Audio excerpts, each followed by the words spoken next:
The time for talking about technology is long gone. It's now time for action. But if we are to shape the future using tools like artificial intelligence and tech innovations, we must first gain and appreciate the awareness for these tools available now.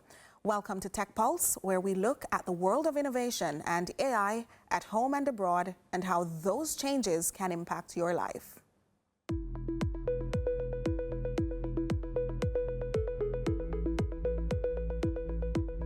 In Tech Pulse today, we zoom in on major happenings in the world of innovation and artificial intelligence.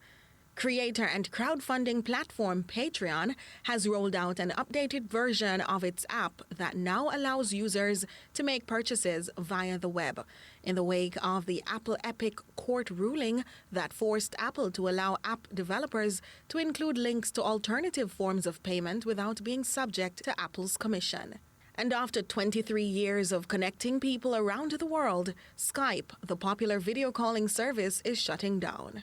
Microsoft, the parent company, confirmed that the official sunset date for the service was yesterday, May 5, 2025. WhatsApp now has more than 3 billion people using it every month. Meta CEO Mark Zuckerberg noted during the company's first quarter results conference call last Wednesday. The app reached the 2 billion monthly active user mark back in 2020, but with the latest milestone, it's now one of the few apps to cross the 3 billion user mark besides Facebook. And just before we head home, what if there was a robot that could cook for you? Well, there is a Posha kitchen robot, formerly called Nimble. Meet Nimble, your private robot chef. Nimble lives on your kitchen countertop and cooks delicious food for you, just the way you like it. Here's how it works. Select a recipe, load chopped ingredients into A, B, C, and D, load up oil and water, add in the right spice pods, and hit cook. Nimble takes over and drops things into the pan at the right time and temperature, just like a chef. Through the built-in camera, Nimble watches over your food, heats, sautés, and stirs, just like a chef. Checks the consistency, checks the doneness, seasons it, and cooks your food to perfection. Well, you get it, just like a chef. With Nimble, choose from over 500 recipes, get real-time updates on your mobile, eat great food always. Yes, technology was intended to make life easier. And back in Jamaica, it has again proven to be doing just that.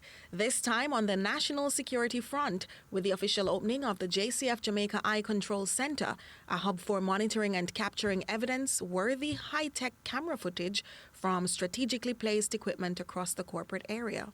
But I'm certain that the system that is in place in the JCF with the new leadership and command, that when officers violate, they will be dealt with.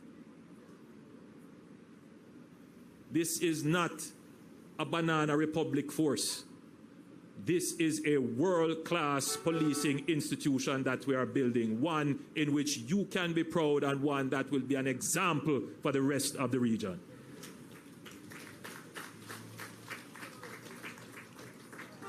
So what we have created here is a layered, intelligent surveillance ecosystem, one that empowers the police to act proactively and not just reactively.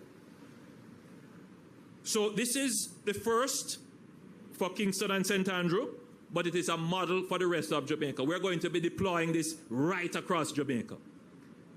This project is the first full-scale, ground-up installation under the Jamaica Eye program within the corporate area.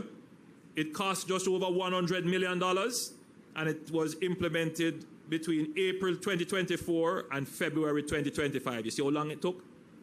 But it was in discussions long before that. It had to go through contract procurement.